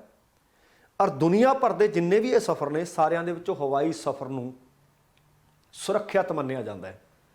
ਪਰ ਆਹ ਖਬਰ ਤੁਹਾਡੀਆਂ ਅੱਖਾਂ ਖੋਲ ਕੇ ਰੱਖ ਦਿਓ ਕਿ ਜੇ ਆਪਾਂ ਕਹਿੰਦੇ ਹਾਂ ਕਿ ਸ਼ਰਾਬ ਤੇ ਗੱਡੀ ਦਾ ਜਾਂ ਡਰਾਈਵਰੀ ਦਾ ਕੋਈ ਮੇਲ ਨਹੀਂ, ਤੇ ਆਹ ਤੁਸੀਂ ਹੈਰਾਨ ਹੋਵੋਗੇ ਕਿ ਪਹਿਲਾਂ ਵੀ ਕਈ ਵਾਰੀ ਇੰਝ ਖਬਰਾਂ ਆਈਆਂ ਸੀ ਕਿ ਆਟੋ ਪਾਇਲਟ ਤੇ ਲਾ ਕੇ ਪਾਇਲਟ ਆ ਜਿਹੜਾ ਸੌਂ ਜਾਂਦਾ ਹੈ। ਉਦੋਂ ਵੀ ਹੜਕੰਪ ਮੱਚ ਗਿਆ ਸੀ ਕਿ ਪਿੱਛੇ 300 ਸਵਾਰੀਆਂ ਬੈਠੀਆਂ ਨੇ, 50 ਬੈਠੀਆਂ ਨੇ ਜਾਂ 500 ਬੈਠੀਆਂ ਨੇ। ਇਹਦਾ ਮਤਲਬ ਹਵਾ 'ਚ ਹੋਰ ਰੱਬ ਆਸਰੇ ਉਡੀਆਂ ਜਾ ਰਹੀਆਂ ਹੁੰਦੀਆਂ ਨੇ। ਪਰ ਇਸ ਖਬਰ ਨੇ ਸੱਚਮੁੱਚ ਹੋਰ ਹੈਰਾਨ ਕਰ ਦੇਣਾ ਤੁਹਾਨੂੰ। ਸ਼ਹਿਰੀ ਹਵਾਬਾਜ਼ੀ ਰੈਗੂਲੇਟਰੀ ਡਾਇਰੈਕਟੋਰੇਟ, ਜਿਸ ਨੂੰ DGCA ਕਹਿੰਦੇ ਹੈ, DGCA ਦੇ ਕੁਝ ਅੰਕੜੇ ਸਾਹਮਣੇ ਆਏ ਹੈ। ਇਹ ਅੰਕੜੇ ਜਨਵਰੀ 2021 ਤੋਂ ਮਾਰਚ 2022 ਦੇ ਨੇ। ਇਹਨਾਂ ਤਕਰੀਬਨ 14 ਕੁ ਮਹੀਨਿਆਂ ਦੇ ਵਿੱਚ ਭਾਰਤ ਦੇ ਕੁੱਲ 42 ਹਵਾਈ ਅੱਡਿਆਂ ਦੇ 84 ਮੁਲਾਜ਼ਮ ਨਸ਼ੇ 'ਚ ਟੱਲੀ ਹੋ ਕੇ ਕੰਮ ਕਰਦੇ ਮਿਲੇ। ਪਰ ਇਹਦੇ ਤੋਂ ਵੀ ਵੱਡੀ ਚਿੰਤਾ ਵਾਲੀ ਜਿਹੜੀ ਗੱਲ ਹੈ, ਪਹਿਲੀ ਤਾਂ ਗੱਲ ਇਹ ਹੈ ਕਿ ਜਿਹੜਾ ਨਸ਼ੇ 'ਚ ਟੱਲੀ ਹੈ ਉਹ ਤੁਹਾਡੇ ਨਾਲ ਗੱਲਬਾਤ ਕਰਨ ਲੱਗਿਆ ਵੀ ਮਿਸਬਿਹੇਵ ਕਰ ਸਕਦਾ ਹੈ। ਤੁਹਾਡੇ ਪੇਪਰਾਂ ਦੀ ਵੀ ਹੋ ਸਕਦਾ ਹੈ ਸਹੀ ਤਰੀਕੇ ਨਾਲ ਉਹ ਜਾਂਚ ਪੜਤਾਲ ਨਾ ਕਰ ਸਕੇ। ਚਿੰਤਾ ਤਾਂ ਇਹ ਵੀ ਹੈ। ਪਰ ਇਹਨਾਂ ਮੁਲਾਜ਼ਮਾਂ ਚੋਂ 54 ਭਾਵ 64% ਜਿਹੜੇ ਨਸ਼ੇ 'ਚ ਧੁੱਤ ਮਿਲੇ, ਟੱਲੀ ਮਿਲੇ, ਉਹ ਹਵਾਈ ਅੱਡੇ ਤੇ ਕੰਮ ਕਰਨ ਵਾਲੇ ਨਹੀਂ ਸੀ, ਉਹ ਪਾਇਲਟ ਸਨ। ਆਹ ਸੱਚਮੁੱਚ ਮਹੱਤਵਪੂਰਨ ਹੈ। ਹੁਣ ਭਾਰਤੀ ਹਵਾਬਾਜ਼ੀ ਅਥਾਰਟੀ ਭਾਵ AAI, ਉਹਨਾਂ ਦੀ ਦੇਖ ਰੇਖ ਦੇ ਵਿੱਚ ਟੈਸਟ ਕੀਤੇ ਜਾਂਦੇ ਨੇ। ਪਰ ਟੈਸਟ ਨਾਕਾਮ ਰਹਿਣ ਵਾਲੇ 56 ਮੁਲਾਜ਼ਮਾਂ ਦੇ ਅੰਕੜਿਆਂ ਬਾਰੇ ਜਦੋਂ ਪੁੱਛਿਆ ਗਿਆ ਤਾਂ ਪੁੱਛੇ ਜਾਣ ਤੇ AAI ਨੇ ਕਿਹਾ ਕਿ ਉਹਨਾਂ ਦੇ ਮੁਤਾਬਕ ਸਿਰਫ 18 ਮੁਲਾਜ਼ਮ ਬ੍ਰੈਥਲਾਈਜ਼ਰ ਟੈਸਟ ਵਿੱਚ ਫੇਲ ਹੋਏ ਨੇ। ਇਹਨਾਂ ਚੋਂ 3 AAI ਦੇ ਸਨ ਤੇ ਬਾਕੀ 15 AAI ਦੀਆਂ ਠੇਕਾ ਏਜੰਸੀਆਂ ਦੇ ਸੀ। ਨਸ਼ੇ 'ਚ ਮਿਲੇ ਮੁਲਾਜ਼ਮਾਂ ਖਿਲਾਫ ਕੀ ਕਾਰਵਾਈ ਕੀਤੀ ਗਈ, ਇਹਦੇ ਤੇ ਉਹਨਾਂ ਨੇ ਆਖਿਆ ਕਿ ਜਿਹੜੇ ਮੌਜੂਦਾ ਦਿਸ਼ਾ ਨਿਰਦੇਸ਼ ਉਹਨਾਂ ਨੂੰ ਮਿਲੇ ਹੋਏ ਨੇ, ਉਹਨਾਂ ਦੇ ਮੁਤਾਬਕ ਉਚਿਤ ਕਾਰਵਾਈ ਉਹਨਾਂ ਦੇ ਖਿਲਾਫ ਪਾ ਦਿੱਤੀ ਗਈ। ਅਡਾਨੀ ਗਰੁੱਪ ਵੀ ਹੈ, GMR ਗਰੁੱਪ ਵੀ ਹੈ, ਜਿਹੜੇ ਇਹਨਾਂ ਹਵਾਈ ਅੱਡਿਆਂ ਦੀ ਕਈਆਂ ਦੀ ਟੇਕ ਕੇਅਰ ਕਰਦੇ ਹੈ, ਭਾਵ ਉਹ ਸੰਚਾਲਨ ਕਰਦੇ ਆ। ਜਦੋਂ ਉਹਨਾਂ ਨੂੰ ਇਸ ਮੁਤਲਕ ਪੁੱਛਿਆ ਗਿਆ ਕਿ ਤੁਹਾਡੀ ਦੇਖ ਰੇਖ ਵਾਲੇ ਹਵਾਈ ਅੱਡਿਆਂ ਤੇ ਆਹ ਕੁਝ ਮਿਲਿਆ, ਉਹਨਾਂ ਨੇ ਹਾਲੇ ਤੱਕ ਕੋਈ ਜਵਾਬ ਨਹੀਂ ਦਿੱਤਾ। ਬੈਂਗਲੁਰੂ ਹਵਾਈ ਅੱਡੇ ਤੇ ਸੰਚਾਲਕ BIAL ਨੇ ਸਾਫ਼ ਕਰ ਦਿੱਤਾ ਹੈ ਕਿ ਸ਼ਰਾਬ ਟੈਸਟ ਦੇ ਵਿੱਚ ਨਾਕਾਮ ਰਹਿਣ ਵਾਲੇ 2 ਮੁਲਾਜ਼ਮ ਉਹਨਾਂ ਦੇ ਮੁਲਾਜ਼ਮ ਹੀ ਹੈ ਨਹੀਂ ਸੀ, ਮੰਨ ਲਓ ਕਿ ਤੁਹਾਡੇ ਮੁਲਾਜ਼ਮ ਨਹੀਂ ਸੀ, ਪਰ ਕੰਮ ਤਾਂ ਹਵਾਈ ਅੱਡੇ ਤੇ ਕਰ ਰਹੇ ਸੀ ਨਾ। ਤੁਸੀਂ ਦੇਖੋ ਕਿ ਕਿਵੇਂ ਪੱਲੇ ਝਾੜੇ ਜਾ ਰਹੇ ਨੇ। DGCA ਨੇ ਸਤੰਬਰ 2019 ਦੇ ਵਿੱਚ ਦਰਅਸਲ ਸਾਰੇ ਏਅਰਪੋਰਟ ਮੁਲਾਜ਼ਮਾਂ ਲਈ ਬ੍ਰੈਥਲਾਈਜ਼ਰ ਟੈਸਟ ਦੇ ਨਿਯਮ ਜਾਰੀ ਕੀਤੇ ਸੀ। ਉਹਨਾਂ ਨਿਯਮਾਂ ਦੇ ਮੁਤਾਬਕ ਸੰਬੰਧਿਤ ਹਵਾਈ ਅੱਡਿਆਂ ਦੇ ਸੰਚਾਲਕ, ਉਹ ਭਾਵੇਂ ਕੋਈ ਵੀ ਹੋਣ, ਭਾਵੇਂ AAI ਹੈ, ਭਾਵੇਂ DIAL ਹੈ, ਭਾਵੇਂ MIL ਹੈ, ਕੋਈ ਵੀ ਹੈ, ਉਹਨਾਂ ਨੂੰ ਨਿਯਮਤ ਤੌਰ ਤੇ ਨਾ ਸਿਰਫ ਆਪਣੇ ਮੁਲਾਜ਼ਮਾਂ ਦੇ, ਸਗੋਂ ਹਵਾਈ ਅੱਡਿਆਂ ਤੇ ਕੰਮ ਕਰਨ ਵਾਲੇ ਸਾਰੇ ਕੰਪਨੀਆਂ ਦੇ ਮੁਲਾਜ਼ਮਾਂ ਦੇ ਰੈਂਡਮ ਟੈਸਟ ਕਰਨ ਵਾਸਤੇ ਆਖਿਆ ਸੀ ਕਿ ਇਹ ਕਰਦੇ ਰਹਿਣਾ ਹੈ। ਰੈਂਡਮ ਪਿਕ ਕਰਨਾ, ਜਿਸ ਤਰ੍ਹਾਂ ਮਰਜ਼ੀ ਤੁਸੀਂ ਕਰ ਲਓ। ਲਾਜ਼ਮੀ ਐਲਕੋਹਲ ਟੈਸਟ ਦੇ ਵਿੱਚ ਨਾਕਾਮ ਰਹਿਣ ਵਾਲੇ 84 ਮੁਲਾਜ਼ਮਾਂ ਚੋਂ 54 ਪਾਇਲਟਾਂ ਦਾ ਮਿਲਣਾ ਸੱਚਮੁੱਚ ਬਹੁਤ ਮੰਦਭਾਗਾ। ਇਹਦਾ ਮਤਲਬ ਜੇ ਕਾਰ ਨਹੀਂ ਬੰਦਾ ਚਲਾ ਸਕਦਾ ਪੀ ਕੇ, ਹਵਾਈ ਜਹਾਜ਼ ਉਡਾਉਣਾ ਵੀ ਹੈ, ਲਾਉਣਾ ਵੀ ਹੈ, ਰਸਤੇ 'ਚ ਲਿਜਾਣਾ ਵੀ ਹੈ, ਖਤਰੇ ਤੋਂ ਖਾਲੀ ਨਹੀਂ। ਹੁਣ aerobridge operator, loader wireman, ramp supervisor, ground support service team, ਜਾਂ ਜਿਹੜੇ ਉੱਥੇ ਬਚਾਅ ਰੱਖ ਰਖਾਅ ਵਾਲੇ ਸੀ, ਉਹ ਫਾਇਰ ਬ੍ਰਿਗੇਡ ਸਰਵਿਸ ਤੇ ਟੀਮ ਦੇ ਜਿੰਨੇ ਵੀ ਉੱਥੇ ਮੁਲਾਜ਼ਮ, ਜਿਨ੍ਹਾਂ ਦਾ ਵੀ ਰੈਂਡਮ ਪਿਕ ਕੀਤਾ ਗਿਆ, ਇਹਨਾਂ 'ਚੋਂ ਕੋਈ ਵੀ ਵਿਭਾਗ ਇਸ ਤਰ੍ਹਾਂ ਦਾ ਨਹੀਂ ਸੀ ਜਿਹੜੇ ਨਸ਼ੇ 'ਚ ਟੱਲੀ ਨਾ ਮਿਲੇ ਹੋਣ। ਹੁਣ ਆਪਣੇ ਆਪ ਤੁਸੀਂ ਵੇਖ ਲਓ ਕਿ ਉਹ ਲੋਕ ਭਾਵੇਂ ਸਾਡੇ 'ਚੋਂ ਹੀ ਆ ਕਿ ਅਸੀਂ ਆਪਣੀਆਂ ਜ਼ਿੰਮੇਵਾਰੀਆਂ ਤੋਂ ਕਿੰਨਾ ਕੁ ਕੰਮ ਲੈਂਦੇ ਹਾਂ। ਉਹ ਭਾਈ ਜਹਾਜ਼ ਚਲਾਉਂਦੇ ਆ, ਪਾਇਲਟ ਨੇ, ਉਹ ਜਹਾਜ਼ ਪੀ ਕੇ ਚਲਾਈ ਜਾਂਦੇ ਆ। ਅਸੀਂ ਸਕੂਟਰ, ਮੋਟਰਸਾਈਕਲ, ਕਾਰ ਦੇ ਡਰਾਈਵਰ ਹੁੰਦੇ ਆ, ਅਸੀਂ ਇਹਨਾਂ ਚੀਜ਼ਾਂ ਨੂੰ ਪੀ ਕੇ ਚਲਾਈ ਜਾਂਦੇ ਆ। ਸੋ ਕਹਿਣ ਦਾ ਭਾਵ, ਜੇ ਅਸੀਂ ਜ਼ਿੰਮੇਵਾਰੀ ਨਹੀਂ ਸਮਝ ਰਹੇ, ਉਹ ਵੀ ਸਾਡੇ 'ਚੋਂ ਹੀ ਨੇ। ਸੋ ਇਸ ਕਰਕੇ ਅਸੀਂ ਕਹਿੰਦੇ ਆ ਕਿ ਲੋਕ ਸੁਧਰਨ, ਅਸੀਂ ਨਾ ਸੁਧਰੀਏ, ਇੰਜ ਦੁਨੀਆ ਨੇ ਨਹੀਂ ਬਦਲਣਾ। ਤੇ ਆਹ ਜਿਹੜੀ ਖਬਰ ਹੈ, ਇਹ ਸੱਚਮੁੱਚ ਕਾਫੀ ਵੱਡੀ ਆਖੀ ਜਾ ਸਕਦੀ ਹੈ। ਪੰਜਾਬ ਦੇ ਜੇਲ੍ਹ ਮੰਤਰੀ ਨੇ ਹਰਜੋਤ ਸਿੰਘ ਬੈਂਸ, ਉਹ ਕੱਲ ਸ਼ਹੀਦ ਸੁਖਦੇਵ ਥਾਪਰ ਦੇ ਜਨਮ ਦਿਹਾੜੇ ਤੇ ਉਹਨਾਂ ਨੂੰ ਸ਼ਰਧਾਂਜਲੀ ਦੇਣ ਵਾਸਤੇ ਪਹੁੰਚੇ ਹੋਏ ਸੀ। ਸ਼ਰਧਾਂਜਲੀ ਦੇਣ ਤੋਂ ਬਾਅਦ ਮੀਡੀਆ ਦੇ ਨਾਲ ਗੱਲਬਾਤ ਕਰਨ ਲੱਗ ਪਏ। ਤੁਹਾਨੂੰ ਪਤਾ ਕਿ ਸਵਾਲ ਤਾਂ ਪੁਲਿਸ ਮੁਤਲਕ ਪੁੱਛੇ ਜਾਣੇ ਨੇ, ਜੇਲ੍ਹਾਂ ਦੇ ਮੁਤਲਕ ਪੁੱਛੇ ਹੀ ਜਾਣੇ ਨੇ। ਜਦੋਂ ਉਹਨਾਂ ਨੂੰ ਇਹ ਕੁਝ ਇੱਕ ਸਵਾਲ ਪੁੱਛੇ ਗਏ ਤਾਂ ਉਹਨਾਂ ਨੇ ਆਖਿਆ ਕਿ ਪੰਜਾਬ ਪੁਲਿਸ ਦੀ ਇੰਟੈਲੀਜੈਂਸ ਤੇ ਚੱਲਦਿਆਂ ਹਰਿਆਣਾ 'ਚ ਅੱਤਵਾਦੀਆਂ ਦੀ ਗ੍ਰਿਫਤਾਰੀ ਹੋਈ ਹੈ। ਜਦੋਂ ਉਹਨਾਂ ਨੂੰ ਪੁੱਛਿਆ ਗਿਆ ਸੀ ਕਿ ਤੁਹਾਡੀ ਇੰਟੈਲੀਜੈਂਸ ਕੀ ਕਰਦੀ ਹੈ, ਉਹਨਾਂ ਨੂੰ ਪਤਾ ਹੀ ਨਹੀਂ ਲੱਗਿਆ ਕਿ ਮੋਹਾਲੀ ਹਮਲਾ ਹੋ ਗਿਆ। ਤੇ ਨਾਲ ਫਿਰ ਉਹਨਾਂ ਨੂੰ ਹੋਰ ਪੁੱਛ ਲਿਆ ਗਿਆ ਕਿ ਡਰੋਨ ਆਈ ਜਾਂਦੇ ਨੇ, ਹਥਿਆਰ ਆਈ ਜਾਂਦੇ ਨੇ, ਗੈਂਗਸਟਰ ਵਧੀ ਫੁੱਲੀ ਜਾਂਦੇ ਨੇ, ਕੀ ਕਹੋਗੇ? ਉਹ ਕਹਿੰਦੇ ਪੰਜਾਬ ਦੇ ਵਿੱਚ ਡਰੋਨਾਂ ਦੇ ਰਾਹੀਂ ਨਸ਼ਾ ਵੀ ਆ ਰਿਹਾ ਹੈ, ਹਥਿਆਰ ਵੀ ਆ ਰਹੇ ਨੇ। ਤੁਸੀਂ ਦੇਖੋ ਕਿ ਤਕਰੀਬਨ ਉਹਨਾਂ ਨੇ ਉਸੇ ਤਰ੍ਹਾਂ ਦਾ ਬਿਆਨ ਦਿੱਤਾ ਜਿਹਦਾ ਆਪਾਂ ਬੀਤੇ ਦਿਨਾਂ ਦੇ ਵਿੱਚ ਜ਼ਿਕਰ ਕੀਤਾ ਆਪਣੇ ਪ੍ਰੋਗਰਾਮਾਂ ਵਿੱਚ, ਭਾਵੇਂ ਉਹ ਪੰਜਾਬ ਬੋਲਦਾ 'ਚ ਹੋਵੇ, ਕਿ BSF ਸਰਹੱਦ ਦੇ ਉੱਤੇ ਕੀ ਕਰ ਰਹੀ ਹੈ। ਉਹ ਕਹਿੰਦੇ ਇਹਦੇ ਲਈ BSF ਜ਼ਿੰਮੇਵਾਰ ਹੈ, ਤੇ ਨਾਲ ਉਹਨਾਂ ਨੇ ਕੇਂਦਰੀ ਗ੍ਰਹਿ ਮੰਤਰੀ ਅਮਿਤ ਸ਼ਾਹ ਨੂੰ ਵੀ ਜ਼ਿੰਮੇਵਾਰ ਠਹਿਰਾਇਆ ਹੈ। ਉਹ ਕਹਿੰਦੇ ਅੰਤਰਰਾਸ਼ਟਰੀ ਸਰਹੱਦ ਹੈ ਸਾਡੀ, ਜਿਹੜੀ ਭਾਰਤ ਤੇ ਪਾਕਿਸਤਾਨ ਦੀ ਲੱਗਦੀ ਹੈ। ਜੇ ਪਾਕਿਸਤਾਨ ਵਾਲੇ ਪਾਸੋਂ ਸਾਰਾ ਕੁਝ ਆ ਰਿਹਾ ਹੈ, ਇਹਦੀ ਜ਼ਿੰਮੇਵਾਰੀ ਕੇਂਦਰ ਦੀ ਹੈ। ਇਸੇ ਦੌਰਾਨ ਉਹਨਾਂ ਨੇ ਕਹਿੰਦੇ ਸਾਡੇ ਅੰਦਰ ਜਿਹੜੀਆਂ ਜੇਲ੍ਹਾਂ ਆਉਂਦੀਆਂ ਨੇ, ਉਹਦੇ ਵਿੱਚ ਅਸੀਂ ਸਖਤੀ ਵਧਾ ਦਿੱਤੀ ਹੈ। ਨਾਲ ਉਹਨਾਂ ਨੇ ਇਹ ਵੀ ਦੱਸਿਆ ਕਿ ਬੀਤੇ ਦਿਨੀ ਅਸੀਂ VIP ਬੈਰਕਾਂ ਦੀ ਵਿਵਸਥਾ ਖਤਮ ਕਰ ਦਿੱਤੀ ਹੈ, ਉਹ ਪ੍ਰਸ਼ਾਸਨਿਕ ਬਲਾਕ ਬਣਾ ਦਿੱਤੇ ਜਾਣਗੇ। ਤੇ ਨਾਲ ਉਹਨਾਂ ਨੇ ਗੱਲ ਇਹ ਵੀ ਕੀਤੀ ਕਿ ਮਾਫੀਆ ਨੂੰ ਲੈ ਕੇ ਅਸੀਂ ਵੱਡੀ ਕਾਰਵਾਈ ਕਰ ਰਹੇ ਹਾਂ। ਸਾਡੀ ਕੋਸ਼ਿਸ਼ ਇਹ ਹੈ ਕਿ ਭਾਵੇਂ ਉਹ ਰੇਤ ਮਾਫੀਆ ਤੇ ਭਾਵੇਂ ਕੋਈ ਹੋਰ ਹੈ, ਪੰਜਾਬ ਦੇ ਵਿੱਚੋਂ ਮਾਫੀਆ ਖਤਮ ਕਰਨਾ ਚਾਹੁੰਦੇ ਹਾਂ ਅਤੇ ਲੋਕਾਂ ਨਾਲ ਅਸੀਂ ਪਾਰਦਰਸ਼ੀ ਢੰਗ ਦੇ ਨਾਲ ਸਰਕਾਰ ਚਲਾਉਣੀ ਚਾਹੁੰਦੇ ਹਾਂ। ਪਰ ਆਪਾਂ ਖਬਰ ਸਾਂਝੀ ਕੀਤੀ ਸੀ ਕਿ ਜੇ ਨਜਾਇਜ਼ ਮਾਈਨਿੰਗ ਹੋਈ ਹੈ, ਦੂਸਰੇ ਪਾਸੇ ਕਾਲਾ ਬਾਜ਼ਾਰੀ ਵੀ ਸ਼ੁਰੂ ਹੋ ਗਈ ਹੈ। ਸਰਕਾਰ ਨੂੰ ਕਾਲਾ ਬਾਜ਼ਾਰੀ ਉੱਤੇ ਵੀ ਧਿਆਨ ਦੇਣ ਦੀ ਲੋੜ ਹੈ। ਤੇ ਅਗਲੀ ਖਬਰ ਹੈ, ਬੀਤੇ ਕੁਝ ਕੁ ਦਿਨਾਂ ਤੋਂ ਪੁਲਿਸ ਚਰਚਾ 'ਚ ਹੈ।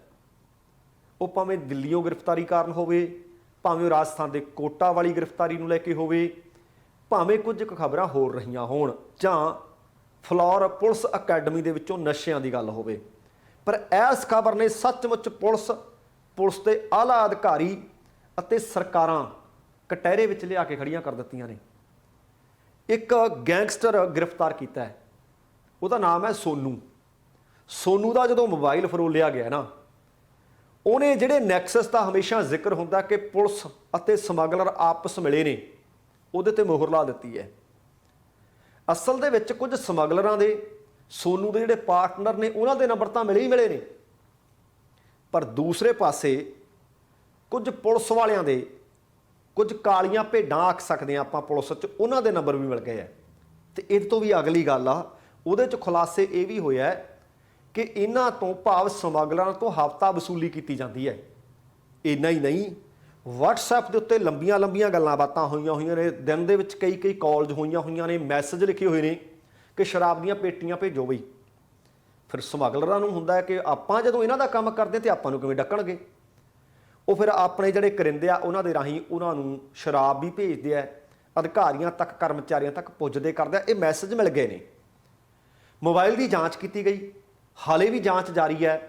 ਕੁਝ ਅਫਸਰਾਂ ਦੇ ਕੁਝ ਮੁਲਾਜ਼ਮਾਂ ਦੇ ਨੰਬਰ ਮਿਲੇ ਹੈ ਤੇ ਪੁਲਿਸ ਦੇ ਵਿੱਚ ਉਹ ਨੰਬਰ ਮਿਲਣ ਤੋਂ ਬਾਅਦ ਸੱਚਮੁੱਚ ਹੜਕੰਪ ਮੱਚਿਆ ਪਿਆ ਕਿ ਕਿਹੜੀਆਂ ਸਾਡੇ 'ਚ ਕਾਲੀਆਂ ਭੇਡਾਂ ਨੇ। ਤੇ ਪਰ ਉਹਦੇ ਤੋਂ ਬਾਅਦ ਹੁਣ ਡਰ ਇਹ ਹੋ ਗਿਆ ਕਿ ਉਹ ਮੁਲਾਜ਼ਮਾਂ ਦਾ, ਉਹ ਕਰਮਚਾਰੀਆਂ ਦੇ ਜਿਹੜੇ ਨੰਬਰ ਮਿਲ ਗਏ, ਉਹਨਾਂ ਦੇ ਨਾਲ ਗੱਲਾਂ ਬਾਤਾਂ ਮਿਲ ਗਈਆਂ ਕਿ ਕਿਤੇ ਇਹ ਨੈਕਸਸ ਉੱਪਰ ਸੀਨੀਅਰ ਅਧਿਕਾਰੀਆਂ ਤੱਕ ਨਾ ਜਾ ਪਹੁੰਚੇ। ਤੇ ਨਾਲ ਡਰ ਇਹ ਵੀ ਹੋ ਗਿਆ ਕਿ ਜਿਨ੍ਹਾਂ ਦੇ ਨੰਬਰ, ਜਿਨ੍ਹਾਂ ਦੇ ਨਾਲ ਗੱਲਾਂ ਬਾਤਾਂ ਨੇ, ਕਿਤੇ ਸਾਨੂੰ ਸਸਪੈਂਡ ਨਾ ਕਰ ਦਿੱਤਾ ਜਾਵੇ। ਪਰ ਹੁਣ ਵੇਖਣਾ ਹੋਊ ਕਿ ਇਹਦੇ ਤੋਂ ਵੱਡਾ ਸਬੂਤ ਕਿਹੜਾ ਮਿਲ ਸਕਦਾ, ਜਿਹੜੇ ਲੋਕ ਅਕਸਰ ਕਹਿੰਦੇ ਸੀ। ਹੁਣ ਪੁਲਿਸ ਕਮਿਸ਼ਨਰ ਨੇ ਗੁਰਪ੍ਰੀਤ ਸਿੰਘ ਤੂਰ, ਕੀ ਉਹ ਇਸ ਮਸਲੇ ਦੀ ਨਿਰਪੱਖ ਜਾਂਚ ਕਰਵਾਉਣਗੇ? CIA ਸਟਾਫ ਦੇ ਵੱਲੋਂ ਗ੍ਰਿਫਤਾਰ ਕੀਤਾ ਗਿਆ ਸਮਗਲਰ ਸੋਨੂ ਦੇ ਸਿਰ ਤੇ ਕਈ ਪੁਲਿਸ ਅਧਿਕਾਰੀਆਂ ਦਾ ਹੱਥ ਆ। ਉਹਦੇ ਫੋਨ ਨੇ ਬਿਲਕੁਲ ਜ਼ਾਹਰ ਕਰ ਦਿੱਤਾ ਹੈ। ਹਰ ਮਹੀਨੇ ਉਹਨਾਂ ਨੂੰ ਮਠਿਆਈਆਂ ਜਾਂਦੀਆਂ ਨੇ, ਕਈ ਤਰ੍ਹਾਂ ਦੀਆਂ ਉਹਨਾਂ ਦੀਆਂ ਵਗਾਰਾਂ ਝੱਲਦਾ ਸੀ। ਤੇ ਇਹ ਵੀ ਖਬਰ ਹੈ ਕਿ ਉਹਨਾਂ ਵਿੱਚੋਂ ਜਿਨ੍ਹਾਂ ਦੇ ਹੁਣ ਨੰਬਰ ਉਹਦੇ ਫੋਨ 'ਚੋਂ ਮਿਲੇ ਨੇ, ਜਿਨ੍ਹਾਂ ਨਾਲ ਗੱਲਬਾਤ ਕਰ, ਜਿਨ੍ਹਾਂ ਦੇ ਵਗਾਰਾਂ ਵੀ ਚੱਲਦਾ ਹੈ, ਉਹ ਇਸ ਜ਼ਿਲ੍ਹੇ ਤੋਂ ਬਾਹਰ ਹੁਣ ਪੋਸਟਿੰਗ ਵੀ ਕਰਵਾ ਚੁੱਕੇ ਹੈ। ਤੇ ਉਹਨਾਂ ਨਾਲ ਇਹਦੀ WhatsApp 'ਤੇ ਗੱਲਬਾਤ ਹੁੰਦੀ ਰਹੀ। ਆ ਸ਼ਰਾਬ ਦੀਆਂ ਪੇਟੀਆਂ ਦਾ ਹੋਰ ਬੜਾ ਕੁਝ ਜਾਂਦਾ ਰਿਹਾ। ਕਈਆਂ ਨਾਲ ਤਾਂ ਲਗਭਗ ਰੋਜ਼ 5-5 ਵਾਰ ਚੈਟ ਹੁੰਦੀ ਰਹੀ। ਉਹਦੇ ਸਬੂਤ DCP ਇਨਵੈਸਟੀਗੇਸ਼ਨ ਗੁਰਬਾਜ ਸਿੰਘ ਤੱਕ ਪਹੁੰਚਾ ਦਿੱਤੇ ਗਏ ਹੈ। ਤੇ ਪੁਲਿਸ ਅਧਿਕਾਰੀ ਸਮਗਲਰ ਸੋਨੂ ਦੇ ਕੋਲੋਂ ਇਹ ਵੀ ਪਤਾ ਲੱਗਿਆ ਕਿ ਆ ਸ਼ਰਾਬ ਜਾਂ ਹੋਰ ਮੁਫਤ ਦੀਆਂ ਚੀਜ਼ਾਂ ਤਾਂ ਲੈਂਦੇ ਸੀ। ਤੇ ਇਹਦੇ ਵਿੱਚੋਂ ਜਿਹੜੇ ਬਹੁਤੇ ਨੰਬਰ ਮਿਲੇ ਨੇ ਉਹ ਥਾਣਾ ਨੰਬਰ 1 ਅਤੇ 8 ਦੇ ਕਰਮਚਾਰੀਆਂ ਦੇ ਨੇ। ਤੇ ਇਹ ਥਾਣਾ ਨੰਬਰ 1 ਅਤੇ 8 ਦੇ ਕਰਮਚਾਰੀ ਦਿਨ ਦੇ ਵਿੱਚ ਕਈ ਵਾਰੀ 3-3 ਵਾਰ ਫੋਨ ਕਰਦੇ ਸੀ ਸੋਨੂ ਨੂੰ। ਹੁਣ ਸੋਨੂ ਉਹਨਾਂ ਦਾ ਮਾਮਾ ਲੱਗਦਾ, ਸੋਨੂ ਉਹਨਾਂ ਦਾ ਮਾਸੜਾ ਲੱਗਦਾ। ਸੋਨੂ ਇੱਕ ਸਮਗਲਰ ਹੈ, ਨਜਾਇਜ਼ ਧੰਦਾ ਕਰਦਾ ਹੈ। ਉਹਦੇ ਨਾਲ ਦਿਨ ਦੇ ਵਿੱਚ 3-3 ਵਾਰ ਫੋਨ ਕਿਉਂ ਹੁੰਦਾ? ਉਹਦੇ ਤੋਂ ਸ਼ਰਾਬ ਕਿਉਂ ਮੰਗਵਾਈ ਜਾਂਦੀ ਹੈ? ਉਹਦੇ ਤੋਂ ਮਹੀਨੇ ਦੀ ਵਸੂਲੀ ਕੀਤੀ ਜਾਂਦੀ ਹੈ? ਇਹ ਸਾਰੀਆਂ ਜਿਹੜੀਆਂ ਰਿਪੋਰਟਾਂ ਨੇ, ਇਹ ਸਾਰਾ ਕੁਝ ਅਧਿਕਾਰੀਆਂ ਕੋਲ ਪਹੁੰਚ ਗਿਆ। ਹੁਣ ਜਿਹੜੀ ਜਾਣਕਾਰੀ ਮਿਲ ਰਹੀ ਆ ਉਹਦੇ ਵਿੱਚ ਇਹ ਵੀ ਪਤਾ ਲੱਗਿਆ ਕਿ ਥਾਣਾ ਨੰਬਰ 8 ਦੇ ਵਿੱਚ ਇੱਕ ਤੈਨਾਤ ਹੋਇਆ ਕਰਦਾ ਸੀ SHO, ਤੇ ਹੁਣ ਉਹ ਸਾਬਕਾ ਹੋ ਚੁੱਕਿਆ। ਤੇ ਇਹ ਸਾਬਕਾ SHO ਉਹ ਚੈਟ ਦੇ ਹਿਸਾਬ ਨਾਲ 1 ਲੱਖ ਰੁਪਈਆ ਮਹੀਨਾ ਇਹਦੇ ਕੋਲੋਂ ਵਸੂਲੀ ਕਰਦਾ ਰਿਹਾ। ਹੁਣ ਤੁਸੀਂ ਦੇਖੋ ਕਿ ਚਰਚਾ ਛਿੜੀ ਹੋਈ ਹੈ ਕਿ ਜੇਕਰ ਇੱਕ SHO ਰੈਂਕ ਦਾ ਅਧਿਕਾਰੀ 1 ਮਹੀਨੇ ਦਾ 1 ਲੱਖ ਇੱਕ ਸਮਗਲਰ ਤੋਂ ਲੈਂਦਾ ਹੈ, ਤਾਂ ਜਿਹੜੇ ਵੱਡੇ ਅਫਸਰ ਹੋਣਗੇ ਤਾਂ ਕਿੰਨੀ ਕੁ ਕਮਾਈ ਕਰਦੇ ਹੋਣਗੇ। ਹੁਣ ਗੁਰਬਾਜ ਸਿੰਘ ਹੋਰੀ ਕੀ ਕਹਿੰਦੇ ਨੇ? ਉਹ ਕਹਿੰਦੇ ਸਮਗਲਰ ਸੋਨੂ ਦੇ ਘਰ ਦੇ ਵਿੱਚੋਂ ਮੋਬਾਈਲ ਬਰਾਮਦ ਹੋਏ, ਪਰ ਇਹ ਅਸਲੀ ਮੋਬਾਈਲ ਨਹੀਂ ਹਾਲੇ ਵੀ ਉਹਨਾਂ ਦਾ, ਉਹ ਰਿਕਵਰ ਕਰਨਾ ਹਾਲੇ ਬਾਕੀ ਆ, ਜਿਸ ਦੇ ਵਿੱਚ ਇਹ ਹੋ ਸਕਦਾ ਹੈ ਕਿ ਹੋਰ ਬਹੁਤ ਵੱਡੇ ਖੁਲਾਸੇ ਹੋਣ। ਉਹ ਕਹਿੰਦੇ ਜਿਸ ਦਿਨ ਇਹਨੂੰ ਚੁੱਕਿਆ ਗਿਆ ਨਾ, ਜਿਹੜਾ ਅਸਲੀ ਉਹਦਾ ਮੋਬਾਈਲ ਹੈ ਉਹ ਤਾਂ ਉਹਦੇ ਘਰੇ ਰਹਿ ਗਿਆ। ਹੁਣ ਉਮੀਦ ਕੀਤੀ ਜਾ ਰਹੀ ਹੈ ਕਿ ਜਦੋਂ ਉਹ ਮੋਬਾਈਲ ਰਿਕਵਰ ਹੋ ਗਿਆ, ਉਹਦੇ ਵਿੱਚੋਂ ਕੁਝ ਵੱਡੇ ਪੁਲਿਸ ਅਫਸਰਾਂ ਦੇ ਨੰਬਰ ਵੀ ਹੋ ਸਕਦੇ ਆ, ਉਹਦੇ ਵਿੱਚ ਕੁਝ ਵੱਡੇ ਜਿਹੜੇ ਸਿਆਸਤਦਾਨ ਨੇ ਉਹਨਾਂ ਦੇ ਨੰਬਰ ਵੀ ਹੋ ਸਕਦੇ ਆ। ਪਰ ADCP ਨੇ ਕਿਹਾ ਕਿ ਜਦ ਸਮਗਲਰ ਫੜਿਆ ਗਿਆ, ਹੁਣ ਹੋਰ ਕੁਝ ਸਮਗਲਰਾਂ ਨੂੰ ਗ੍ਰਿਫਤਾਰ ਕੀਤੇ ਜਾਣ ਦੀਆਂ ਸੰਭਾਵਨਾ ਵੀ ਨੇ ਅਤੇ ਉਹਨਾਂ ਦਾ ਮੋਬਾਈਲ ਜਾਂਚ ਵੀ ਕੀਤੀ ਜਾ ਰਹੀ ਹੈ।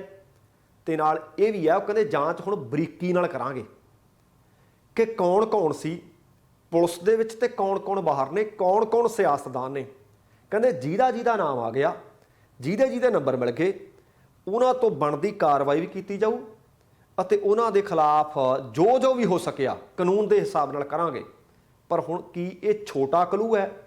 ਜਿਸ ਗੱਲ ਦਾ ਜ਼ਿਕਰ ਅਕਸਰ ਲੋਕ ਕਰਦੇ ਆ ਕਿ ਪੁਲਿਸ ਨਾਲ ਮਿਲ ਕੇ ਸਭ ਕੁਝ ਹੋ ਰਿਹਾ ਹੈ, ਆ ਮਿਲੀ ਭੁਗਤ ਦਾ ਇਹਦੇ ਤੋਂ ਵੱਡਾ ਕੋਈ ਸਬੂਤ ਹੋ ਨਹੀਂ ਸਕਦਾ। ਤੇ ਅਗਲੀ ਖਬਰ, ਪੰਜਾਬ ਦੇ ਮੁੱਖ ਮੰਤਰੀ ਭਗਵੰਤ ਮਾਨ ਹੋਰਾਂ ਨੇ ਬੀਤੇ ਦਿਨੀ ਇੱਕ ਵੀਡੀਓ ਸੰਦੇਸ਼ ਦਿੱਤਾ ਸੀ ਕਿ ਜਦ ਫਸਲੀ ਵਿਭਿੰਨਤਾ ਆਪਾਂ ਅਪਣਾ ਲਈਏ, ਪੰਜਾਬ ਦਾ ਪਾਣੀ ਬਚਾ ਲਈਏ। ਲੱਗਦਾ ਹੈ ਕਿ ਉਹਨਾਂ ਦੇ ਯਤਨਾਂ ਨੂੰ ਬੂਰ ਪੈਣਾ ਸ਼ੁਰੂ ਹੋ ਗਿਆ। ਮੂੰਗੀ ਦੇ ਉੱਤੇ ਆਖਿਆ ਸੀ ਕਿ ਅਸੀਂ ਘੱਟੋ ਘੱਟ ਸਮਰਥਨ ਮੁੱਲ ਦੇਵਾਂਗੇ। ਉਹਨਾਂ ਨੇ ਦਿੱਤੇ ਭਰੋਸੇ ਤੋਂ ਬਾਅਦ ਤੁਸੀਂ ਦੇਖੋ ਕਿ ਹਾਲੇ ਹਫ਼ਤਾ ਵੀ ਨਹੀਂ ਹੋਇਆ, ਤੇ ਇਸ ਸਾਲ ਜਿਹੜੀ ਮੂੰਗੀ ਦੀ ਕਾਸ਼ਤ ਕੀਤੀ ਗਈ ਹੈ ਪਿਛਲੇ ਸਾਲ ਨਾਲੋਂ ਰਕਬਾ ਦੁੱਗਣਾ ਦੱਸਿਆ ਜਾ ਰਿਹਾ ਹੈ। ਇਹਦਾ ਮਤਲਬ ਕਿਸਾਨ ਵੀ ਚਾਹੁੰਦਾ ਪਰ ਉਹਨੂੰ ਹੁੰਗਾਰਾ ਦਿੱਤਾ ਜਾਵੇ। ਪਤਾ ਲੱਗਿਆ ਕਿ ਇਸ ਸਾਲ 97,000 ਤੇ 250 ਏਕੜ ਰਕਬੇ ਦੇ ਵਿੱਚ ਮੂੰਗੀ ਦੀ ਕਾਸ਼ਤ ਹੋ ਚੁੱਕੀ ਹੈ, ਜਦਕਿ ਪਿਛਲੇ ਸਾਲ ਇਹ ਤਕਰੀਬਨ 50,000 ਏਕੜ ਰਕਬੇ ਦੇ ਉੱਤੇ ਸੀ। ਮੂੰਗੀ ਲਈ ਘੱਟੋ ਘੱਟ ਸਮਰਥਨ ਮੁੱਲ 7,275 ਰੁਪਏ ਪ੍ਰਤੀ ਕੁਇੰਟਲ ਕੀਤਾ ਗਿਆ ਹੈ, ਤਾਂ ਕਿ ਝੋਨੇ ਤੋਂ ਕਣਕ ਤੋਂ ਜਿਹੜਾ ਵਾ ਸਿਰਫ ਅਸੀਂ ਦੋ ਫਸਲਾਂ ਹੀ ਬੀਜਦੇ ਹਾਂ ਨਾ, ਇਹਦੇ ਦਰਮਿਆਨ ਇੱਕ ਤਾਂ ਆ ਫਸਲ ਬੀਜੀ ਜਾ ਸਕੇ, ਕਿਸਾਨਾਂ ਦੀ ਆਮਦਨ ਵਧਾਈ ਜਾ ਸਕੇ, ਇੱਕ ਝੋਨੇ ਤੋਂ ਅਸੀਂ ਖਹਿੜਾ ਵੀ ਛੁਡਾ ਸਕੀਏ, ਪਾਣੀ ਦੀ ਵੀ ਬਚਤ ਕਰ ਸਕੀਏ। ਪਰ ਜਿਹੜੇ ਖੇਤੀਬਾੜੀ ਵਿਭਾਗ ਨੇ ਅੰਕੜੇ ਦਿੱਤੇ ਹੈ ਉਹਨਾਂ ਦੇ ਮੁਤਾਬਕ ਇਕੱਲੇ ਮਾਨਸਾ ਜ਼ਿਲ੍ਹੇ ਦੇ ਵਿੱਚ 25,000 ਏਕੜ ਮੂੰਗੀ ਦੀ ਬਿਜਾਈ ਹੋ ਚੁੱਕੀ ਹੈ ਤੇ ਪੂਰੇ ਪੰਜਾਬ ਦੇ ਵਿੱਚੋਂ ਮੋਹਰੀ ਜ਼ਿਲ੍ਹਾ ਬਣ ਗਿਆ ਹੈ। ਹੁਣ ਕੁੱਲ ਰਕਬੇ ਦਾ ਤਕਰੀਬਨ 25% ਬਣਦਾ ਹੈ। ਇਹਦੇ ਤੋਂ ਬਾਅਦ ਮੋਗੇ ਦੇ ਵਿੱਚ ਪਤਾ ਲੱਗਿਆ ਕਿ 12,750 ਏਕੜ, ਲੁਧਿਆਣਾ 'ਚ 10,750 ਏਕੜ ਇਹ ਮੂੰਗੀ ਦੀ ਫਸਲ ਹੇਠ ਇਹ ਜਿਹੜਾ ਰਕਬਾ ਆ ਚੁੱਕਿਆ ਹੈ। ਬਠਿੰਡਾ ਤੇ ਸ਼੍ਰੀ ਮੁਕਤਸਰ ਸਾਹਿਬ ਦੇ ਵਿੱਚ ਜੇਕਰ ਵੇਖੀਏ ਤਾਂ ਬਠਿੰਡੇ ਦੇ ਵਿੱਚ ਤਕਰੀਬਨ ਦੱਸਿਆ ਜਾ ਰਿਹਾ ਹੈ ਕਿ 9500 ਏਕੜ ਅਤੇ ਮੁਕਤਸਰ ਸਾਹਿਬ ਦੇ ਵਿੱਚ 8750 ਏਕੜ ਰਕਬੇ ਦੇ ਉੱਤੇ ਮੂੰਗੀ ਦੀ ਕਾਸ਼ਤ ਕਰ ਦਿੱਤੀ ਗਈ ਹੈ। ਹੁਣ ਮੁੱਖ ਮੰਤਰੀ ਮਾਨ ਹੋਰਾਂ ਨੇ ਆਖਿਆ ਸੀ ਕਿ ਮੂੰਗੀ ਦੀ ਫਸਲ ਦਾ ਇੱਕ ਇੱਕ ਦਾਣਾ ਸਰਕਾਰ ਖਰੀਦੂ। ਉਹ ਕਹਿੰਦੇ ਸੀ ਮੈਂ ਵਚਨਬੱਧ ਹਾਂ ਉਹਨੂੰ ਖਰੀਦਣ ਦੇ ਵਾਸਤੇ, ਪਰ ਸ਼ਰਤ ਇਹ ਹੋਏਗੀ ਕਿ ਕਿਸਾਨਾਂ ਨੂੰ ਮੂੰਗੀ ਵੱਢਣ ਤੋਂ ਬਾਅਦ ਉਸੇ ਹੀ ਖੇਤ ਵਿੱਚ ਝੋਨੇ ਦੀ 126 ਕਿਸਮ ਜਾਂ ਬਾਸਮਤੀ ਦੀ ਬਿਜਾਈ ਕਰਨੀ ਪਏਗੀ, ਕਿਉਂਕਿ ਇਹ ਦੋਵੇਂ ਫਸਲਾਂ ਪੱਕਣ ਲਈ ਬਹੁਤ ਘੱਟ ਸਮਾਂ ਲੈਂਦੀਆਂ ਨੇ। ਬਾਕੀ ਕਿਸਮਾਂ ਨੇ ਜਿਹੜੀਆਂ ਝੋਨੇ ਦੀਆਂ ਉਹਦੇ ਮੁਕਾਬਲੇ ਤੇ ਪਾਣੀ ਦੀ ਘੱਟ ਖਪਤ ਹੋਊ। ਪਰ ਦੂਸਰੇ ਪਾਸੇ ਖੇਤੀਬਾੜੀ ਵਿਭਾਗ ਦੇ ਡਾਇਰੈਕਟਰ ਨੇ ਗੁਰਵਿੰਦਰ ਸਿੰਘ ਹੋਰਾਂ ਨੇ ਦੱਸਿਆ ਕਿ ਮੂੰਗੀ ਦੀ ਫਸਲ ਬੀਜਣ ਦੇ ਨਾਲ ਇੱਕ ਤਾਂ ਤੁਹਾਡੀ ਆਮਦਨ ਵਧਣੀ ਹੈ, ਉਹਦੇ ਨਾਲ ਉਹ ਕਹਿੰਦੇ ਇਹ ਫਸਲ ਦੀਆਂ ਜੜ੍ਹਾਂ ਦੇ ਵਿੱਚ ਨਾਈਟ੍ਰੋਜਨ ਫਿਕਸਿੰਗ ਨੋਡਿਊਲ ਹੁੰਦੇ ਨੇ, ਉਹ ਜਦੋਂ ਜ਼ਮੀਨ ਦੇ ਵਿੱਚ ਜਾਂਦੇ ਆ ਤਾਂ ਜ਼ਮੀਨ ਦੀ ਉਪਜਾਊ ਸ਼ਕਤੀ ਵਧਾਉਂਦੇ ਆ। ਮੂੰਗੀ ਦੀ ਫਸਲ ਦਾ ਝਾੜ ਕਹਿੰਦੇ ਘਟ ਵੀ ਜਾਵੇ ਤਾਂ ਵੀ ਨਾਈਟ੍ਰੋਜਨ ਫਿਕਸਿੰਗ ਦਾ ਲਾਭ ਅਗਲੀ ਫਸਲ ਲਈ ਹੁੰਦਾ ਹੈ, ਜਿਹਦੇ ਕਰਕੇ ਯੂਰੀਆ ਦੀ ਖਪਤ ਆਮ ਜਿੰਨੀ ਤੁਸੀਂ ਕਰਨੀ ਆ ਉਹਦੇ ਨਾਲ 25-30 ਕਿਲੋਗ੍ਰਾਮ ਪ੍ਰਤੀ ਏਕੜ ਘੱਟ ਪੈਂਦੀ ਹੈ। ਹੁਣ ਇਹਦੇ ਨਾਲ ਇਹ ਵੀ ਹੈ ਕਿ ਇੱਕ ਤਾਂ ਅਸੀਂ ਬਹੁ ਮੁੱਲਾ ਜਿਹੜਾ ਪਾਣੀ ਬਚਾ ਲਾਂਗੇ, ਇਹਦਾ ਮਤਲਬ ਯੂਰੀਆ ਦੀ ਖਾਦ ਵੀ ਘੱਟ ਹੋਊਗੀ, ਇਹਦੇ ਨਾਲ ਸਾਡੇ ਕੋਲ ਇੱਕ ਫਸਲ ਵੀ ਵੱਧ ਗਈ ਤੇ ਨਾਲ ਤੁਹਾਨੂੰ ਜੇਕਰ ਸਿੱਧੀ ਬਿਜਾਈ ਕਰੋਗੇ ਝੋਨੇ ਦੀ 1500 ਰੁਪਏ ਪ੍ਰਤੀ ਏਕੜ ਵਿੱਤੀ ਸਹਾਇਤਾ ਦੇਣ ਦਾ ਪੰਜਾਬ ਸਰਕਾਰ ਦੇ ਵੱਲੋਂ ਐਲਾਨ ਵੀ ਕੀਤਾ ਗਿਆ ਹੈ। ਹੁਣ ਵੇਖਦੇ ਹਾਂ ਕਿ ਇਹ ਕਿੰਨੀ ਕੁ ਲੋਕ ਪਹਿਲ ਕਦਮੀ ਨਾਲ ਇੱਧਰ ਨੂੰ ਵਧਿਆ, ਪਰ ਸ਼ੁਭ ਸੰਕੇਤ ਮਿਲ ਰਹੇ ਨੇ, ਚੰਗੇ ਸੰਕੇਤ ਮਿਲ ਰਹੇ ਨੇ।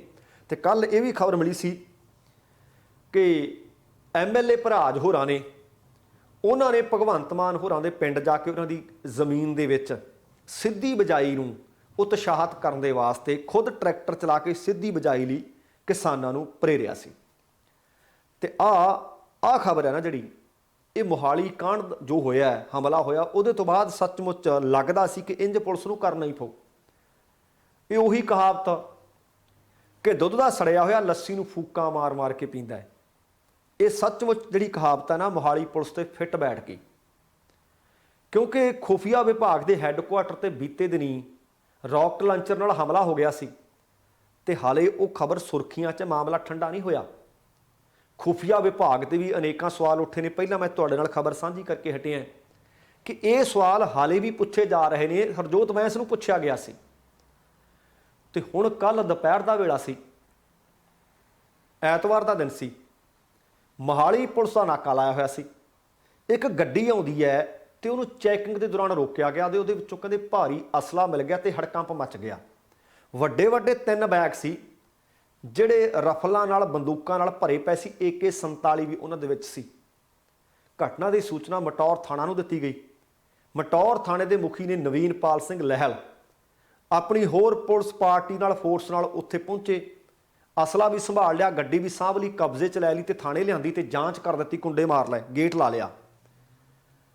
ਹੁਣ ਇਹ ਜਿਹੜਾ ਨਾਕਾ ਸੀ ਫੇਜ਼ 7 ਦੀ ਮੁੱਖ ਸੜਕ ਤੇ ਲਾਇਆ ਹੋਇਆ ਸੀ। ਗੱਡੀਆਂ ਦੀ ਚੈਕਿੰਗ ਕੀਤੀ ਜਾ ਰਹੀ ਸੀ ਤੇ ਉਹਦੇ ਵਿੱਚੋਂ 3 ਬੈਗ ਮਿਲ ਗਏ। ਚੈਕਿੰਗ ਜਦੋਂ ਕੀਤੀ ਗਈ ਇਹ ਸਾਰੇ ਦੇ ਸਾਰੇ ਹਥਿਆਰ ਨਕਲੀ ਸੀ, ਭਾਵ ਡੰਮੀ ਸੀ, ਰੈਪਲੀਕਾ ਸਨ। ਭਾਵੇਂ ਕਿ ਰੈਪਲੀਕਾ ਸੀ, ਭਾਵੇਂ ਡੰਮੀ ਸੀ, ਉਹ ਕਹਿੰਦੇ ਫਿਰ ਵੀ ਅਸੀਂ ਚੈੱਕ ਕਰਨੇ ਆ ਕਿ ਕਿਤੇ ਅਸਲੀ ਨਾ ਹੋਣ। ਪਰ ਬਾਅਦ ਦੇ ਵਿੱਚ ਜਾਣਕਾਰੀ ਮਿਲੀ ਜਿਹੜੇ ਬੰਦਿਆਂ ਕੋਲੋਂ ਇਹ ਬੈਗ ਕਾਰ ਦੇ ਵਿੱਚੋਂ ਮਿਲੇ ਉਹਨਾਂ ਨੇ ਵੀ ਦੱਸਿਆ ਸੀ ਕਿ ਅਸਲੀ ਨਹੀਂ ਜੀ ਹੈਗੇ, ਅਸੀਂ ਤਾਂ ਸ਼ੂਟਿੰਗ ਕਰਨੀ ਸੀ, ਪਰ ਪੁਲਿਸ ਮੰਨ ਨਹੀਂ ਸੀ ਰਹੀ। ਪਤਾ ਲੱਗਿਆ ਕਿ ਵੈਬ ਸੀਰੀਜ਼ ਕੋਈ ਬਣਾਈ ਜਾ ਰਹੀ ਸੀ, ਉਹਦੀ ਸ਼ੂਟਿੰਗ ਦੇ ਵਾਸਤੇ ਇਹ ਹਥਿਆਰ ਯੂਪੀ ਲੈ ਕੇ ਜਾ ਰਹੇ ਸੀ, ਜਿੱਥੇ ਉਹ ਵੈਬ ਸੀਰੀਜ਼ ਦੀ ਸ਼ੂਟਿੰਗ ਹੋਣੀ ਸੀ। ਡੰਮੀ ਹਥਿਆਰ ਸੀ। ਇਹ ਸਭ ਕੁਝ ਦੱਸਣ ਦੇ ਬਾਵਜੂਦ ਵੀ ਬਗੈਰ ਜਾਂਚ ਤੋਂ ਇਹ ਛੱਡੇ ਨਹੀਂ ਗਏ। ਜਦੋਂ ਜਾਂਚ ਕੀਤੀ ਗਈ ਪਤਾ ਲੱਗਾ ਕਿ ਸੱਚਮੁੱਚ ਇਹ ਨਕਲੀ ਨੇ, ਤੇ ਨਾਲ ਹੀ ਫਿਲਮ ਐਸੋਸੀਏਸ਼ਨ ਵਾਲੇ ਉਹਨਾਂ ਦੇ ਨੁਮਾਇੰਦੇ ਵੀ ਪਹੁੰਚ ਗਏ। ਉਹਨਾਂ ਨੇ ਫਿਰ ਸ਼ੂਟਿੰਗ ਵਾਸਤੇ ਜਿਹੜੀ ਅਗਾਊਂ ਪ੍ਰਵਾਨਗੀ ਸਰਕਾਰ ਦੇ ਵੱਲੋਂ ਮਿਲੀ ਹੋਈ ਆ ਉਹ ਪੱਤਰ ਵੀ ਦਿਖਾਇਆ ਥਾਣੇ ਵਿੱਚ ਲਿਜਾ ਕੇ, ਆਹ ਦੇਖ ਲਓ ਅਸੀਂ ਕੋਈ ਗੈਰ ਕਾਨੂੰਨੀ ਕੰਮ ਨਹੀਂ ਕਰ ਰਹੇ ਸੀ, ਸਾਨੂੰ ਤਾਂ ਸਰਕਾਰ ਦੇ ਵੱਲੋਂ ਸ਼ੂਟਿੰਗ ਦੇ ਵਾਸਤੇ ਸਾਰੀ ਕੁਝ ਕਾਗਜ਼ੀ ਕਾਰਵਾਈ ਦੀ ਪ੍ਰਵਾਨਗੀ ਮਿਲੀ ਹੋਈ ਆ, ਅਸੀਂ ਤਾਂ ਜਾ ਰਹੇ ਸੀ। ਉਹਦੇ ਤੋਂ ਬਾਅਦ ਫਿਰ ਇਹ ਛੱਡ ਦਿੱਤੇ ਗਏ, ਡੰਮੀ ਹਥਿਆਰ ਵੀ, ਉਹ ਵਿਅਕਤੀ ਵੀ ਅਤੇ ਕਾਰ ਵੀ। ਪਰ ਜੇ ਕਿਤੇ ਇਹੀ ਸਖਤੀਆਂ ਪਹਿਲਾਂ ਕੀਤੀਆਂ ਹੁੰਦੀਆਂ ਤਾਂ ਸ਼ਾਇਦ ਨਾ ਪਟਿਆਲੇ ਹਿੰਸਾ ਵਾਪਰਦੀ ਤੇ ਨਾ ਮੋਹਾਲੀ ਦੇ ਵਿੱਚ ਖੁਫੀਆ ਵਿਭਾਗ ਦੇ ਹੈੱਡਕੁਆਰਟਰ ਤੇ ਹਮਲਾ ਹੁੰਦਾ। ਤੇ ਆ ਪੰਚਾਇਤ ਮੰਤਰੀ ਦੀ ਇੱਕ ਸਖਤ ਚੇਤਾਵਨੀ ਆ ਗਈ ਹੈ।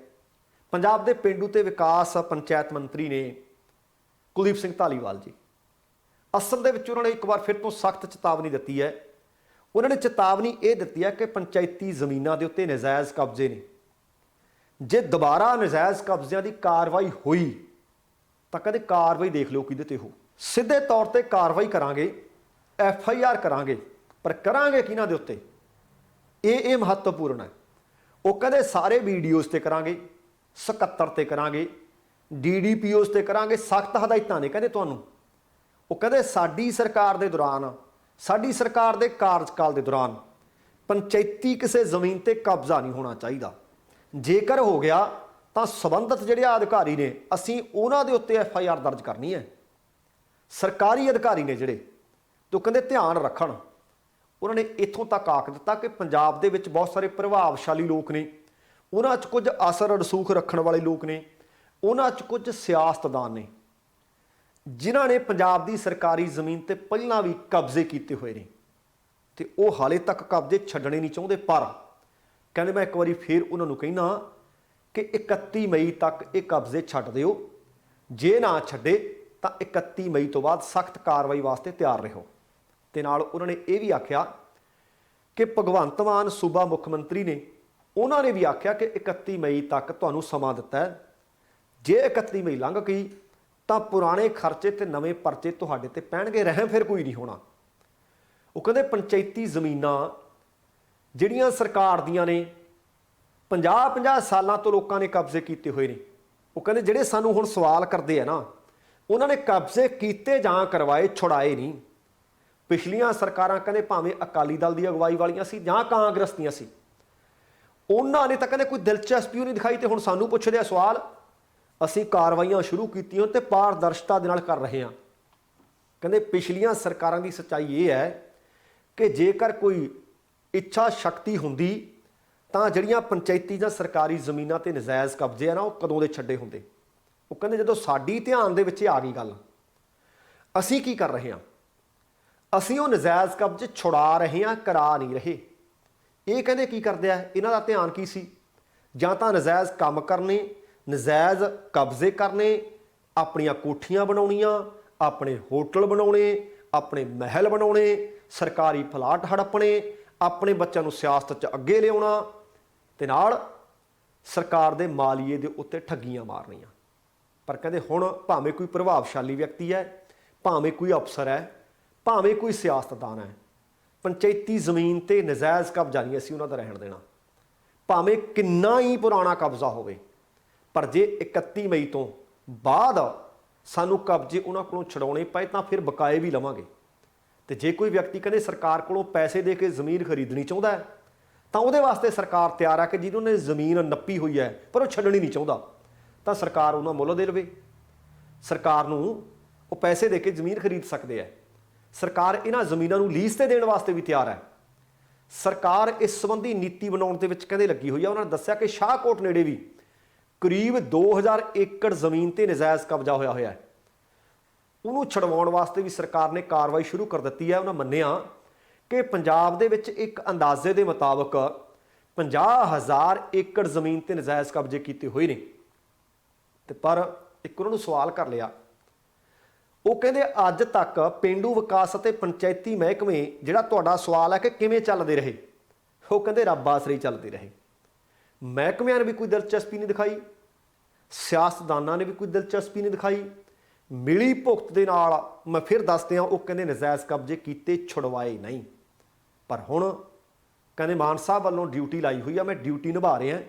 1000 ਏਕੜ ਤੋਂ ਵੱਧ ਜ਼ਮੀਨ ਜਿਹੜੀ ਨਜਾਇਜ਼ ਨੱਪੀ ਹੋਈ ਸੀ ਉਹਦੇ ਕਬਜ਼ੇ ਛੁਡਾ ਲਏ ਆ। ਪਰ ਹੁਣ 31 ਮਈ ਵੇਖਣੇ ਆ ਕਿ ਇਹਨਾਂ ਨੇ ਕਿਹਾ ਹੋਇਆ ਕਿ 31 ਮਈ ਤੱਕ 5000 ਏਕੜ ਦਾ ਟੀਚਾ ਰੱਖਿਆ ਹੋਇਆ ਹੈ ਕਿ ਕੀ ਇਸ ਟੀਚੇ ਨੂੰ ਸਰ ਕਰ ਲੈਂਦੇ ਆ ਜਾਂ ਟੀਚੇ ਤੋਂ ਦੂਰ ਰਹਿੰਦੇ ਆ। ਵੇਖਦੇ ਆ ਕਿ ਆਉਣ ਵਾਲੇ ਦਿਨਾਂ ਦੇ ਵਿੱਚ, ਕਿਉਂਕਿ ਦੂਸਰੇ ਪਾਸੇ ਸੁਖਪਾਲ ਖਹਿਰਾ ਹੋਰੀ ਵੀ ਆਮੋ ਸਾਹਮਣੇ ਨੇ, ਉਹਨਾਂ ਨੇ ਵੀ ਜਿਨ੍ਹਾਂ ਤੋਂ ਨਜਾਇਜ਼ ਕਬਜ਼ੇ ਛੁਡਾਏ ਜਾ ਰਹੇ ਨੇ ਉਹਨਾਂ ਨੂੰ ਐਤਵਾਰ 11 ਵਜੇ ਗੁਰਦੁਆਰਾ ਅੰਬ ਸਾਹਿਬ ਦੇ ਵਿੱਚ ਸੱਦ ਲਿਆ ਕਿ ਆਓ ਸਰਕਾਰ ਦੇ ਖਿਲਾਫ ਧਰਨੇ ਦੇਈਏ। ਵੇਖਦੇ ਹਾਂ ਕਿ ਕੀ ਸਰਕਾਰ ਨੂੰ ਇਹ ਕੰਮ ਕਰਨ ਦਿੱਤਾ ਜਾਂਦਾ ਹੈ ਜਾਂ ਕੁਝ ਪੁਰਾਣੇ ਸਿਆਸਤਦਾਨ ਜਾਂ ਕੁਝ ਹੋਰ ਲੋਕ ਸਰਕਾਰ ਦੀ ਮੁਖਾਲਫਤ ਤੇ ਉਤਰਦੇ ਹੈ। ਇਹ ਆਉਣ ਵਾਲਾ ਸਮਾਂ ਦੱਸੇਗਾ। ਸਰਕਾਰ ਵਾਸਤੇ ਇਹ ਕੰਮ ਏਡੇ ਸੁਖਾਲੇ ਨਹੀਂ। ਆਓ ਵੇਖਦੇ ਹਾਂ ਕਿ ਆਉਣ ਵਾਲੇ ਦਿਨਾਂ ਵਿੱਚ ਕੀ ਹੁੰਦਾ। ਤੁਹਾਡੇ ਨਾਲ ਸਾਰੀਆਂ ਜਾਣਕਾਰੀਆਂ ਸਾਂਝੀਆਂ ਕਰਾਂਗੇ। ਹੁਣ ਸਮੇਂ ਦੀ ਸਮਾਪਤੀ ਹੈ। ਜਾਣ ਤੋਂ ਪਹਿਲਾਂ ਫਿਰ ਬੇਨਤੀ ਹੈ ਕਿ ਪ੍ਰੋਗਰਾਮ ਸਿਹਤ ਸੰਸਾਰ, ਪ੍ਰੋਗਰਾਮ ਅਪ ਟੂ ਡੇਟ, ਬਿਲਕੁਲ ਆਪਣੇ ਇਹ ਨਵੇਂ ਪ੍ਰੋਗਰਾਮ ਨੇ ਜ਼ਰੂਰ ਵੇਖ ਲੈਣੇ। ਇਹਦੇ ਨਾਲ ਹੀ ਜੇਕਰ ਇਹ ਪ੍ਰੋਗਰਾਮ ਚੰਗਾ ਲੱਗਿਆ ਲਾਈਕ ਅਤੇ ਸ਼ੇਅਰ ਜ਼ਰੂਰ ਕਰ ਦੇਣਾ। ਜੇਕਰ ਹਾਲੇ ਤੱਕ ਤੁਸੀਂ ਆਪਣੇ ਇਸ ਚੈਨਲ ਨੂੰ ਸਬਸਕ੍ਰਾਈਬ ਨਹੀਂ ਕੀਤਾ ਤਾਂ ਕਿਰਪਾ ਕਰਕੇ ਸਬਸਕ੍ਰਾਈਬ ਕਰਕੇ ਨੋਟੀਫਿਕੇਸ਼ਨ ਵਾਲੀ ਘੰਟੀ ਜ਼ਰੂਰ ਔਨ ਕਰ ਲੈਣੀ। ਤੁਹਾਡੇ ਦਿਲੋਂ ਧੰਨਵਾਦੀ ਹੋਵਾਂਗੇ। ਸਮਾਂ ਸਮਾਪਤ ਜਾਣ ਤੋਂ ਪਹਿਲਾਂ ਕਹਾਂਗਾ, ਜ਼ਿੰਦਗੀ ਜਿੰਦਾ ਦਿਲੀ ਦਾ ਨਾਮ ਹੈ। ਦਵਿੰਦਰ ਸਿੰਘ ਬੈਨੀਪਾਲ ਨੂੰ ਆਗਿਆ ਦਿਓ। ਸਤਿ ਸ਼੍ਰੀ ਅਕਾਲ। ਤੇਰਾ ਬਰਾਖਾ।